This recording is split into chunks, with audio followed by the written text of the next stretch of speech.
This story is incredible. You see that plane right there? There's somebody flying it who's never flown a plane before. In fact, they don't know how to fly planes. Their pilot passed out, and they had to take the controls and land this plane. Let's listen in a little bit and get some of the details here.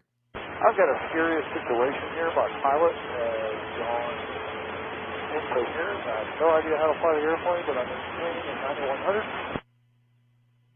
Number 333 Lima Delta, roger. What's your position?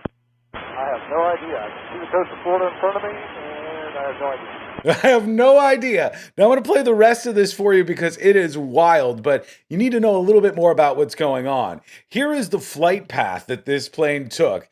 As you can see, it took off from the Bahamas, and then you see where this line starts to get a little funky right here. This point, that's where it's very clear that the pilot ended up passing out. Something went wrong there. And then there was a recovery, and they did a little loop-de-loop, and the man who'd never landed a plane before landed at Palm Beach International Airport in this plane right here. This is the exact plane that he was able to land at that airport. It's pretty wild stuff. Back to the audio in just a second. But these Cessnas, they're not exactly easy to land. This one, strangely enough, is from the Iraqi Air Force, and there were only 2,600 of them ever made. So there's not a lot of these out there. The plane took off from Leonard M. Thompson International Airport in the Bahamas, as you can see here, and was over the Florida coastline when the pilot suffered a medical issue, became incapacitated. The unidentified passenger took over the controls and radioed for help. I've got a serious situation here. Now let's go back to that air traffic control audio. I've got a serious situation here. My pilot has gone into here. I have no idea how to fly the airplane, but I'm in 9100. You're going to watch the plane land, too. 333 Lima Delta, roger. What's your position? I have no idea. I can see the coast of Florida in front of me, and I have no idea. Good luck. Roger, try to hold the wings level and see if you can start descending for me. Push forward on the controls and descend at a very slow rate. Level maintain 5,000 and follow the coast, and we're going to try to find you here on the radar. Okay, good work. I've got the coast in my headlights. I'm at 7280. I mean, for somebody who's never flown a plane before, this guy is a natural. He took over very quickly. Again, I'm going to show you the plane land. Let's get through the rest of this because it's wild. Do I need to get lower? Number 3 Lima Delta, Palm Beach approach is going to talk to you. They're going to direct you to the Palm Beach airport. You should hear them on this frequency momentarily. Turn on Lima 3. We got an emergency inbound downstairs, so we're trying to get everybody, we're opening up the runways now.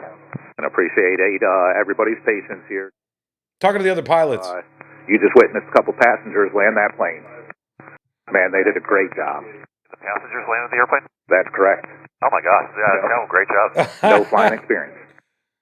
How cool. No flying experience. They landed the plane.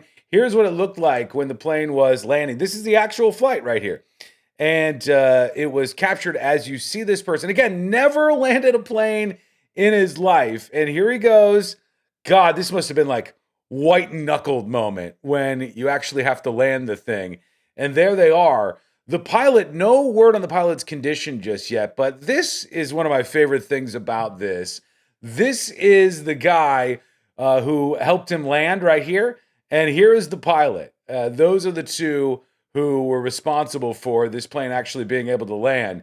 And check this out. Some more details from the air traffic controller. The air traffic controller was the one who saved his life, really. But the way he did it is pretty incredible. Check this out. He had never flown the specific model, a Cessna Grand Caravan, so he used this picture of the cockpit to understand the specifics the novice was working with. I said, all right, we're going to get you to a runway. What do you see now? And he was just passing the shoreline near Boca. This is an actual video of the flight path of the plane after he took over at 5,000 There's that feet. loop-de-loop. Before I knew it, he's like, I'm on the ground. How do I turn this thing off? Together, Morgan and the passenger had pulled off the impossible. They met on the tarmac and hugged it out. There they are. Yeah, this is the air traffic control guy right here. I think I got it backwards before.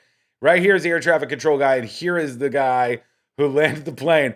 Insane. How wild is that? And what he did, you could see right there, they showed it in the report. He'd never flown a plane like that before, so he had them print out what the dashboard of the plane looked like so that he could say, all right, take this, move this, turn this knob this way. Do you think you could do this? Let me know in the comments below. I think this is an incredible story and just wild to see the journey that this plane went on, and to know that everybody survived is a pretty incredible thing. Let me know what you think in the comments below. Appreciate you as always. Appreciate that these folks were able to get onto the ground and that this flight, this plane, will live to see another day. If you're new here, facebook.com/The News Junkie, hit that follow button. YouTube.com/The News Junkie, hit subscribe. Thank you to all my supporters who pay a little extra to help out with these videos. It's always, always appreciated. And we'll talk to you again real soon.